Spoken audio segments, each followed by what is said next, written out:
Vamos passar a palavra ao doutor Antônio Cláudio da Costa Machado.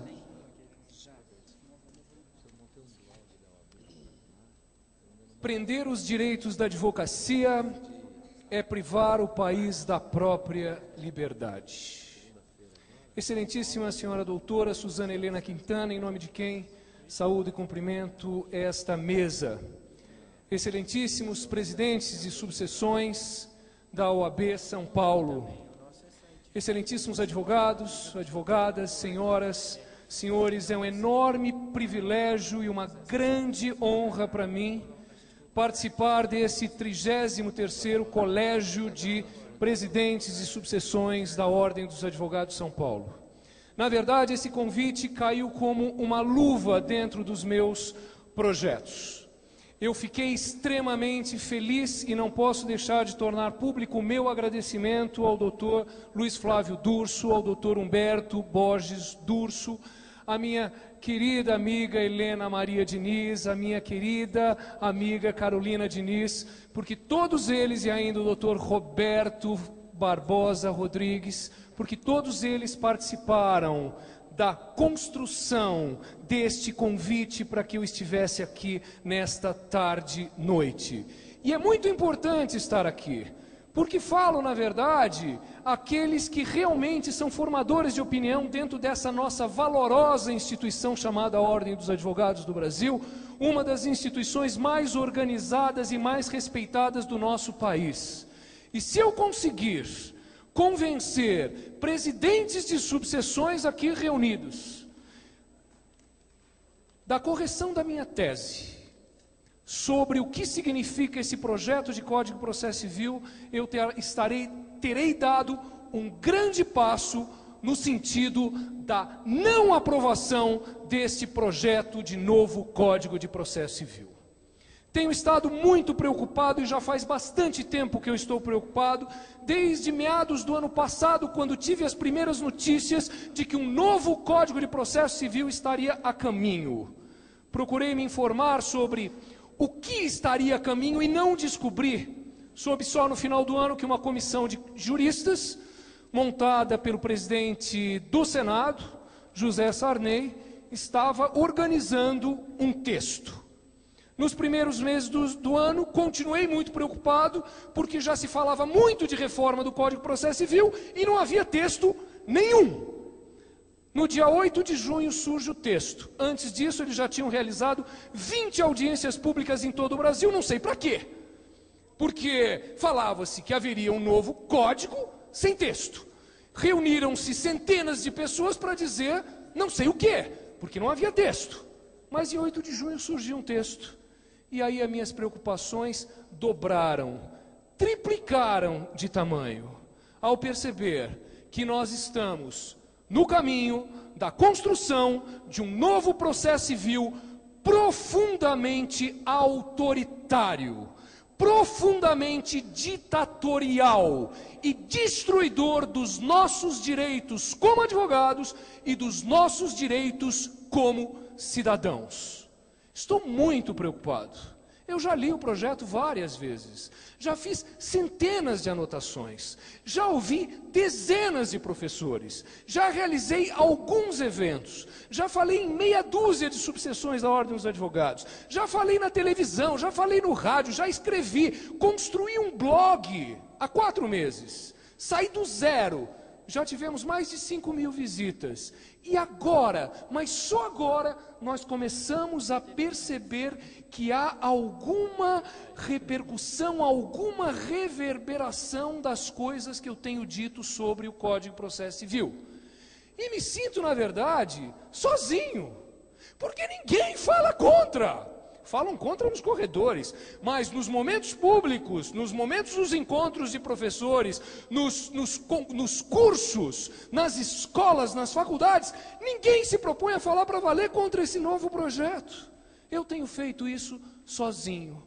Participei de uma audiência pública, a última, que foi realizada aqui em São Paulo. 27 pessoas falaram, todos os presidentes de todas as suas associações estavam ali. Muita gente importante, 27 falaram, 26 elogiaram.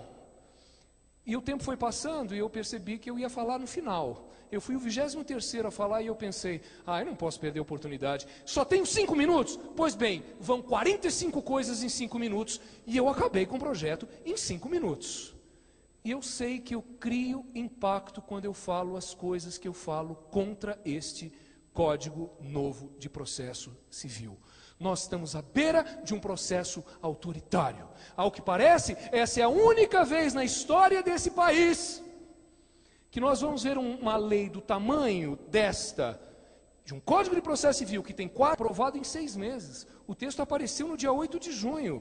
O circo está montado para que a aprovação aconteça até 31 de dezembro no Senado. Como é que pode? Não houve discussão alguma, porque as audiências públicas, na verdade, dão uma aparência de democracia, uma aparência de discussão, mas discussão não existe nenhuma, porque a pessoa vem, fala 5 minutos e acabou. Eles fazem ali as suas anotações e vão levar para Brasília, para numa sala fechada eles vão tomar as decisões sobre o que eles devem alterar ou não devem alterar no projeto. Quase 1000 artigos. Não houve nenhuma discussão. Em 6 meses nós corremos o risco de ter um Código de Processo Civil novo aprovado pelo Senado. Isso é um absurdo. Estamos, na verdade, às beiras da irresponsabilidade maior que um poder legislativo pode ter. No ano de eleição, 2/3 dos senadores estão indo embora.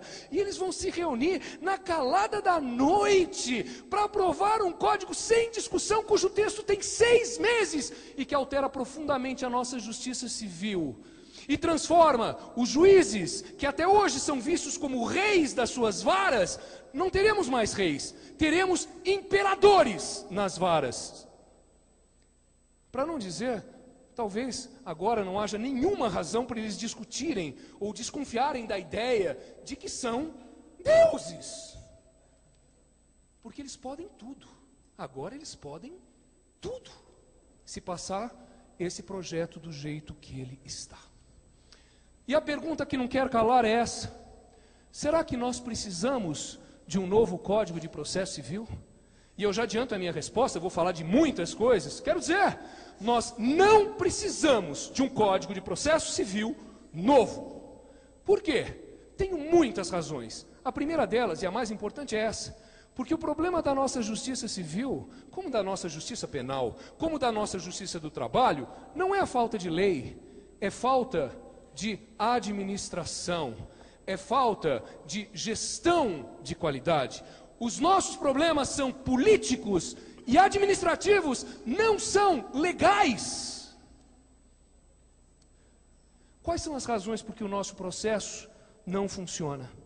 Em primeiro lugar, porque falta vontade política de investir para valer no aparelhamento do Poder Judiciário.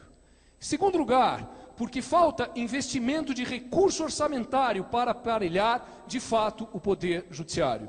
E por que falta vontade política e falta investimento? Por uma razão muito simples. Porque dos 70 milhões de processos que nós temos na nossa justiça, mais de 60% tem no polo passivo ou a União, ou o Estado de São Paulo, ou o INSS, ou a Caixa Econômica Federal. Quer dizer, não interessa ao Estado que o processo funcione. Quanto mais demorar, melhor. Quer dizer, alguém vai investir no judiciário para torná-lo mais eficiente e mais rápido? É claro que não. Terceiro motivo, falta informatização. Informatização de peso. Enquanto nós não tivermos informatização de peso no nosso judiciário, a nossa justiça não vai funcionar direito.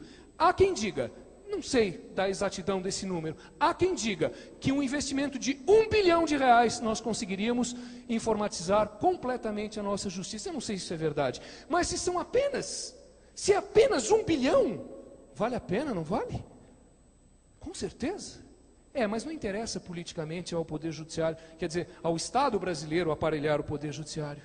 O que mais? Por que não funciona? Porque nós temos um número relativamente baixo de juízes. Alguém diria, mas será que se nós tivéssemos o dobro de juízes, os problemas estariam resolvidos? Não, não estariam. Mas na verdade nós teríamos um problema um pouco menor. Nós temos carência de juízes. Funciona porque falta capacitação, porque falta remuneração e, por conseguinte, motivação ao nosso pessoal da justiça. Por que que os cartórios e secretarias não andam, não funcionam? Por que os cartorários não foram capacitados o suficiente? Porque eles são mal pagos e por conta disso não tem a menor boa vontade de fazer a coisa andar. É por isso que não funciona. Por que que não funciona? Porque os nossos juízes não foram treinados para administrar cartórios e secretarias. Eles não foram, eles não receberam capacitação, e eles não têm culpa por isso. Não se aprende de gestão, não se aprende de administração nas faculdades de direito. Aqueles juízes que têm esse bom viés para a administração, esses juízes fazem com que os seus... Porque a nossa justiça não cartórios e secretarias funcionem. A maioria não tem, os cartórios não funcionam. Não é, o problema não está na nossa lei processual, o problema está na falta de boa administração da nossa justiça. Falta padronização e falta racionalização da atividade cartorária. Isso pode ser resolvido por lei estadual, nós podemos começar a enfrentar isso. Mas não adianta também, se todos esses problemas que eu acabei de referir não forem enfrentados decisivamente. Em sétimo ou em oitavo lugar, eu diria, a nossa justiça não funciona por causa dos defeitos da nossa lei processual civil. Ou alguém acha que com o novo Código de Processo Civil, uma petição vai deixar de levar 4, 5 meses para ser juntada? Ou alguém acha que por causa de um novo Código de Processo Civil, uma certidão vai deixar de ser expedida em menos de 6, 7, 8 meses? Ou alguém vai acreditar que com o novo Código de Processo Civil, os nossos juízes vão proferir sentenças em menos de 2, 3 anos? Só por mágica tudo isso vai mudar, se nós não enfrentarmos verdadeiramente as razões porque a nossa justiça não funciona. E as razões são administrativas muito mais do que legais. Temos um Código de Processo Civil, nosso Código de Processo Civil de 73, é reconhecidamente, internacionalmente reconhecido como um dos melhores códigos de processo civil do mundo. Um dos mais técnicos, um dos mais modernos. E nós estamos prestes a substituí-lo por um outro, simplesmente porque é outro. Simplesmente, isso é coisa de brasileiro, porque é novo. Nenhum francês jamais pensou em revogar o Código de Napoleão.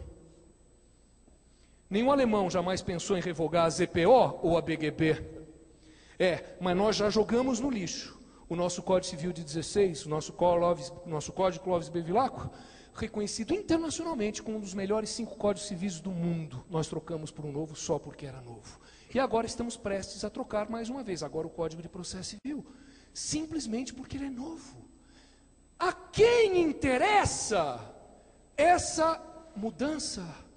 Eu tenho me perguntado, eu não sei. A quem interessa? Eu sei algumas coisas. Interessa politicamente ao Sarney. Porque o Senado, na verdade, vai cumprir um papel importantíssimo. Nesses últimos 10 anos, nenhum código importante foi aprovado, e esse será o primeiro. Isso talvez coloque uma nuvem de fumaça, sobre tudo o que aconteceu ou marcou a história do Senado nesses últimos anos. Interessa, talvez, à presidência da República? O legado de um Código de Processo Civil à posteridade? O PT nos legando um Código de Processo Civil? Não é? Código Lula, talvez? Não sei, é esse o interesse político? Eu não sei. Será que existe algum interesse econômico por trás de tudo isso? Eu não sei. Será que grandes corporações... Será que investidores internacionais pressionam o nosso Congresso para que tenhamos um processo autoritário, ditatorial, no sentido da realização rápida dos direitos, ainda que com desrespeito a garantias e direitos fundamentais?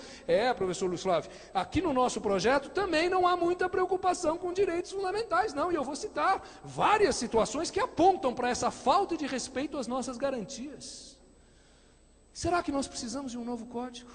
Eu estou convencido que nós não precisamos de um novo código.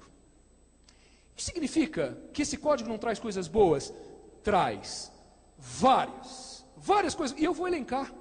Eu imagino quantos advogados tenham dificuldade para conhecer o projeto como um todo, Eu já fiz a leitura dele várias vezes. Então, eu tenho tudo isso mais ou menos na cabeça, mas eu sei o quantos advogados não estão cientes do que está acontecendo e de tudo que está proposto nesse projeto. Então eu quero dar aos senhores uma boa noção, e eu vou elencar rapidamente 30 coisas boas desse projeto, mas já dizendo o seguinte: nós não precisamos de um novo Código de Processo. Nós poderíamos muito bem pegar essas 30 coisas e reuni-las sob a forma de um anteprojeto de lei de reforma do Código de 73, para aperfeiçoar o nosso Código de 73. E aí nós teríamos, sim, condição de ter uma justiça um pouco melhor, mas o problema não é resolvido pela lei, né? O problema é resolvido por boa administração, e isso nós não temos independentemente de qual seja o código vigente. As boas propostas do projeto. Primeira, audiência de tentativa de conciliação prévia em todos os casos. Bom. 2, a alegabilidade da incompetência relativa e da inadequação do valor da causa na própria contestação. Uma previsão específica para a Defensoria Pública, para os conciliadores, arbitradores, e também uma previsão específica para a gratuidade da justiça. 4, contagem de prazo somente em dias úteis. Os advogados vão gostar disso. 5ª, a intimação do patrono da parte contrária pelo próprio advogado. Isso já existe em sistemas como o americano. 6, a exigência do valor pretendido em ação de dano moral. Acaba essa história de fazer pedido genérico em ação de indenização por dano moral. Que bom. Formulação de perguntas diretamente à testemunha. Acaba essa hipocrisia processual de ter que perguntar para o juiz e o juiz perguntar para a testemunha. Esse triângulo hipócrita acaba. 8, o acesso às diligências periciais pelos assistentes técnicos. 9, uma regulação detalhada da competência no processo de execução. 10, a revalorização das medidas acautelatórias na inicial executiva. 11, citação com hora certa na execução. 12, a impugnabilidade da arrematação formalizada apenas por ação autônoma. Se a arrematação está formalizada, não cabe embargos à arrematação. Só cabe uma ação autônoma anulatória da arrematação. Ótimo. 13, a proibição de ação autônoma contra o título se a execução não foi embargada. A execução não foi embargada, não cabe ação nenhuma. O texto diz isso expressamente. Muito menos exceção de pré-executividade, né? O devedor perdeu prazo de embargos? Adeus, não cabe nem ação autônoma, muito menos exceção de pré-executividade. Isso é muito bom, parece-me. 14, a disciplina da prescrição intercorrente. 15, a necessária declaração do voto vencido pelos desembargadores. Ótimo. 16, o conserto da previsão da rescisória por erro de fato. 17, a previsão expressa de ação anulatória contra sentenças homologatórias de acordo. Já não caberá mais ação rescisória, ação anulatória mesmo. Ótimo. Disciplina do incidente de resolução de demandas repetitivas. Grande coisa, precisamos desse incidente. 19, restrição do cabimento do agravo a apenas 3 situações. Só vai caber agravo de instrumento contra liminares, contra decisões tomadas em execução ou quando uma decisão interlocutória julgar questão de mérito, como acontece, por exemplo, quando o juiz saneia e decide prescrição ou decadência. Aí cabe agravo de instrumento. Só nesses 3 casos. Ótimo. Pré-questionamento considerado existente pela simples declaração do voto vencido. Eu não vou precisar entrar com embargos declaratórios para que haja o pré-questionamento. Muito bom. Competência em ação de divórcio ou separação, não sei se ainda existe. Foro do último domicílio do casal. Incidente de desconsideração da personalidade jurídica. Muito bom. Admissão da prova emprestada pela primeira vez. Ótimo. Distribuição diversa do ônus da prova, seguindo as trilhas do Código Consumidor. Apreciação da inadmissibilidade da prova ilícita. É possível questionar a constitucionalidade, mas já no Código de Processo Penal já foi inserida uma regra nesse sentido. 26. A emenda da inicial para conserto da legitimação e pagamento dos honorários do excluído. Interessante. A emenda da inicial para consertar a legitimação. Bárbaro. 27. Previsão de documentos eletrônicos e uma regulamentação sobre os documentos eletrônicos. Essas são as boas coisas. Mas isso tudo justifica um novo Código de Processo Civil? Absolutamente não. Absolutamente não. E que ninguém diz, mas quanta coisa vai mudar? Precisamos de outro código, precisamos de outro código. Não precisamos.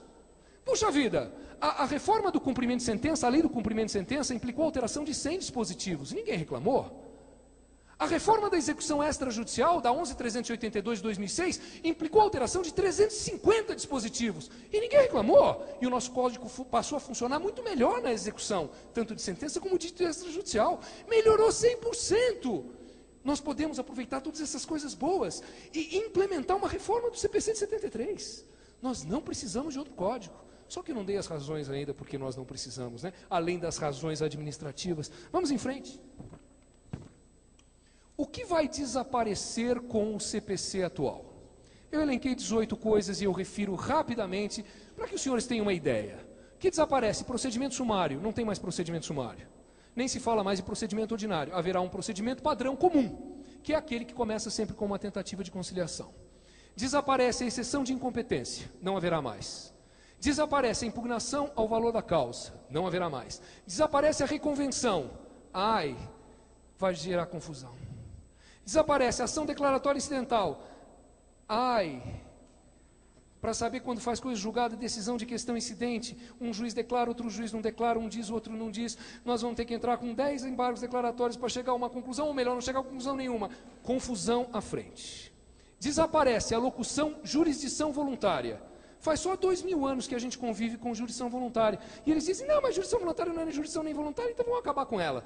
Eu não sei se essa é uma postura correta. Se a gente deve jogar no lixo locuções que a gente conhece há 2000 anos. Tenho sérias dúvidas. Agora tudo vai se chamar procedimento não contencioso. Além do que, muito sem graça, não é? Bom, o que mais que desaparece? E desse eu vou falar um pouquinho mais. O livro terceiro, processo cautelar. Não haverá mais livro terceiro, processo cautelar. E o que significa? Um monte de coisa, daqui a pouco eu falo.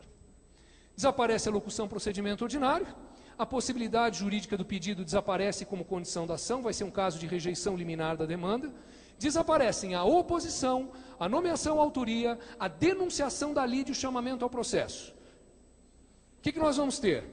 Amicus curiae, assistência e o chamamento. Chamamento de garantia, que equivale à denunciação, e o chamamento ao processo, mas não com o título em cima, chamamento ao processo. Chamamento tem dupla feição se passar esse projeto. O que mais que desaparecem? Desaparecem os procedimentos especiais. Anulação e substituição ao título ao portador, ninguém vai sentir saudade disso, evidentemente. Mas desaparece o depósito, a prestação de contas pelo devedor, some a anunciação de obra nova, já não haverá, monitória, não haverá mais monitória, chegaram à conclusão que a monitória era uma ilusão, e era uma ilusão mesmo, não resolveu nada a monitória. Desaparece a reserva de domínio também. Todos esses procedimentos desaparecem. O que mais? O agravo retido some, a conversão de agravo de instrumento em retido desaparece, somem os embargos infringentes, já não haverá mais embargos infringentes. E agora o que é complicado? O efeito suspensivo da apelação como regra. Não haverá mais efeito suspensivo da apelação. Todas as sentenças de procedência do juiz serão executadas provisoriamente. Todas. E o nosso direito de recorrer? O nosso direito de recorrer é de pouca importância. O que importa é efetividade, rapidez, agilidade. Pau no réu. Finalmente, e aqui é um retrocesso, a automática imposição da multa do 475J deixa de ser automática, vai precisar de intimação do devedor para a imposição daquela... Retrocesso, nesse sentido. Bom, mas agora chegamos ao que realmente interessa. As piores, porque talvez alguém tenha achado muitas dessas coisas muito ruins. É porque vocês não tiveram acesso às 15 joias que eu tenho aqui em mãos para mostrar. A pior de todas. Eu vou ler o dispositivo, que pode parecer, esse sujeito ele enfatiza, né? Ele floreia, né? Ele levanta a voz para falar mal, abaixa para falar bem. Né? Não, mas eu vou ler. O poder atribuído aos juízes para, ouçam, o poder atribuído aos juízes para adequar as fases e os atos processuais às especificações do conflito. Artigo 107.5. O poder do juiz para adequar as fases e os atos processuais às especificações do conflito. E não fica nesse dispositivo, tem outro, 151, parágrafo 2º, guardem esse número. Esse número é ótimo, 151.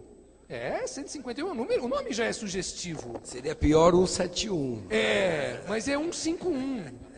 Diz assim: quando o procedimento ou os atos a serem realizados se revelarem inadequados às peculiaridades da causa, deverá o juiz, ouvidas as partes e observados o contraditório e ampla defesa, promover o necessário ajuste.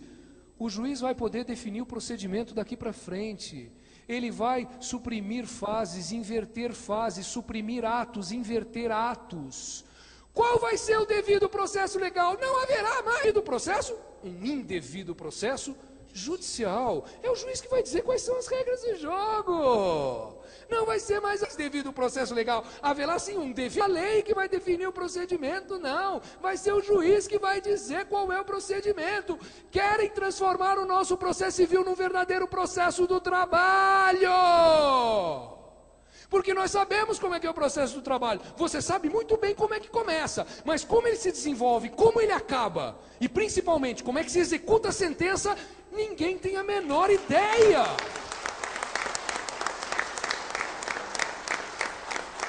Por quê?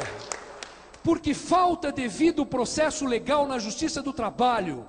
É lá que nós precisamos de um código. Não é um processo civil novo que nós precisamos. Nós precisamos de um código de processo do trabalho. Eu já levantei essa bandeira e ninguém me deu ouvidos. Já falei para um monte de juízes reunidos numa sala. Juízes do trabalho, nós precisamos de um código de processo do trabalho. E todos riram das minhas brincadeiras e piadinhas. Porque se lá você se desespera e pergunta: mas excelência, onde está o devido processo legal, excelência? Ele olha para você assim, espantado, e diz: no meu gabinete ele não está, doutor. E não está mesmo. Onde está o devido processo legal? Na cabeça do juiz. Por quê? Porque ele aplica o procedimento que ele entende correto no caso concreto. Se ele gostar do reclamante é um, se ele não gostar do reclamante é outro. Se ele gostar igual de reclamante e reclamado é um terceiro. Se ele não gostar dos dois é um quarto. Se ele tiver com pressa é um quinto. Cada juiz aplica a lei processual trabalhista que quer. E na verdade a maioria deles não gosta da CLT, nem do CPC, nem da lei da execução fiscal. A maioria deles gosta do mix. A execução trabalhista é na base do mix. Ele pega um pouquinho do CPC, um pouquinho do cumprimento de sentença. Alguns acham um charme aplicar a CLT, coisa tão velha. Vamos aplicar um pouquinho também. Há um pouquinho da lei da execução fiscal e cada um faz a execução do jeito que você quiser. É uma maravilha. Pau no réu. Pau no réu. Não é assim? Doutor, eu acho bom o senhor a conversar aí com o seu cliente, que ele precisa fazer um acordo, viu, doutor? O senhor não quer fazer um acordo? O senhor sabe o que vai acontecer se o senhor não fizer acordo? É bom o senhor fazer acordo! Não é assim que os juízes fazem? Onde está, gente, a justiça do processo do trabalho? Mas lá ainda existe uma desculpa, que é, na verdade, a hipossuficiência de um dos lados. Sabe, ainda dá para entender, mas não dá para entender a falta de um código de processo do trabalho. Lá nós precisamos desesperadamente de um código de processo do trabalho para dar um mínimo de segurança jurídica para as partes, para os advogados. Um mínimo de previsibilidade. Não existe previsibilidade no processo do trabalho. Lá nós precisamos, não no Código de Processo Civil. O Código de Processo Civil tem previsibilidade. E mais ainda no processo penal.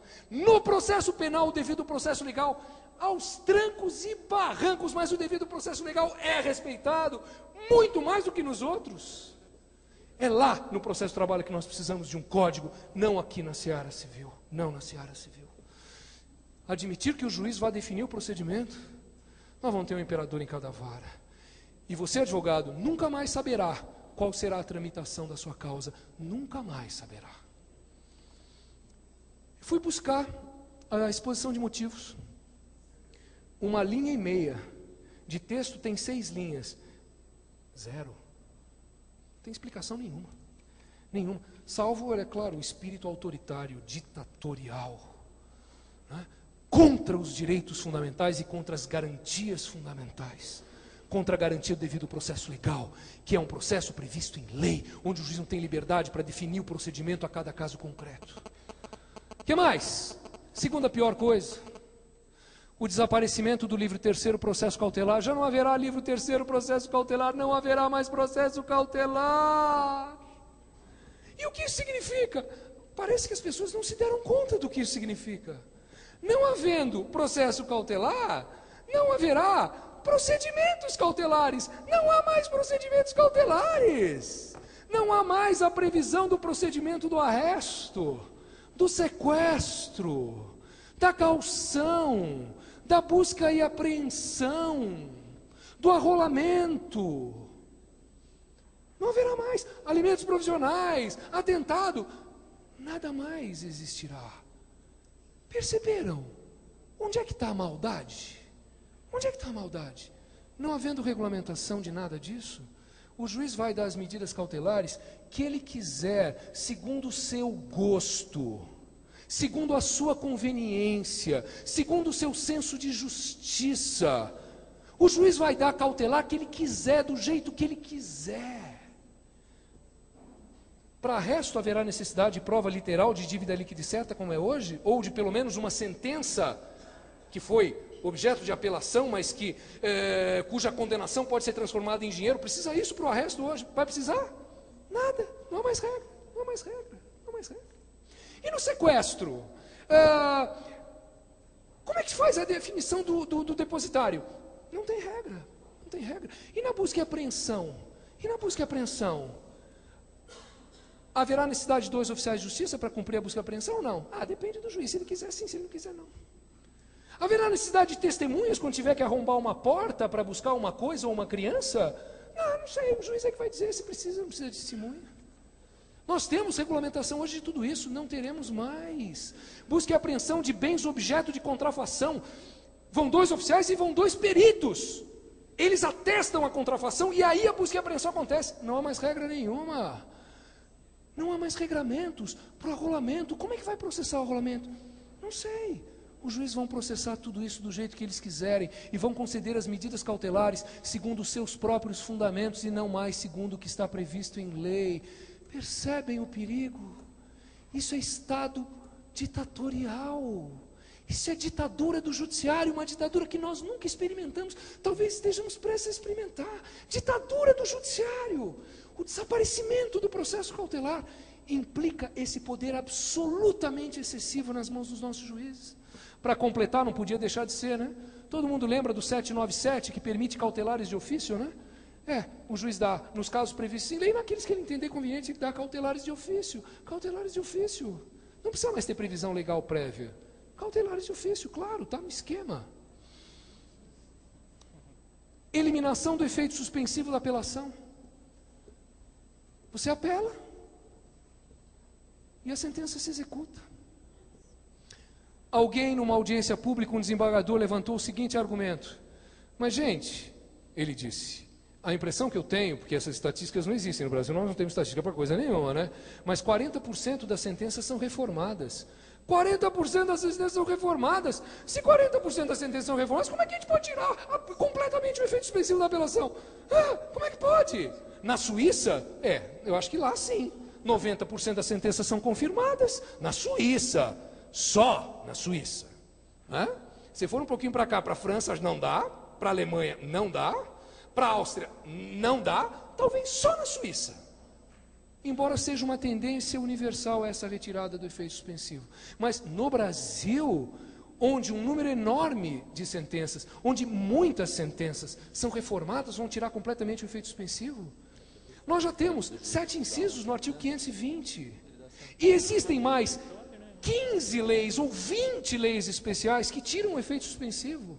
Mandado de segurança, ação popular, ação civil pública e várias outras hipóteses. Mas eles querem tirar de todos os casos. Qual a consequência? Poder enorme na mão da magistratura de primeira instância. Eu não sei como que os desembargadores não despertaram para isso, né? Para que servirão os desembargadores daqui para frente? Para bater carimbo na sentença do juiz? Já está executado. Bom, se são 40%, em 40% dos casos haverá agora uma execução ao contrário. Uau! Em todos os casos nós teremos uma execução provisória em cada processo.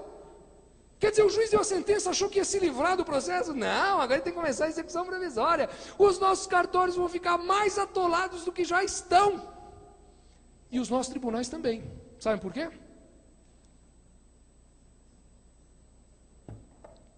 Porque como a apelação não tem mais efeito suspensivo, eu posso sempre requerer a atribuição do efeito suspensivo ao relator, por meio de PET. PET. Os nossos tribunais não serão mais tribunais de agravo. Eles deixaram já de ser tribunal de apelação há muito tempo, né? Mas eles se transformaram em tribunais de agravo. Agora não. Novidade, pós-modernidade. Agora nós vamos ter tribunais de PETs. Para cada caso, o relator vai ter que se manifestar, atribuindo ou não efeito suspensivo à apelação. E aí o professor Sérgio Shimura fez um questionamento muito interessante. Será que cada vez que ele atribui um efeito suspensivo, ele não está antecipando o voto que ele vai dar mais para frente no julgamento da apelação? E pensam que acabou por aqui? Não. Toda vez agora que alguém apelar, já não tem efeito suspensivo, mas você tenta, né? Você apela. Se você perder por 3-0, o dobro de honorários. Não estou falando que querem transformar o nosso processo civil num processo de trabalho. Lá tem o depósito recursal, aqui não é depósito recursal. Só que se você perder, você paga em dobro honorários se o julgamento for por 3-0. Quer dizer, pau no réu.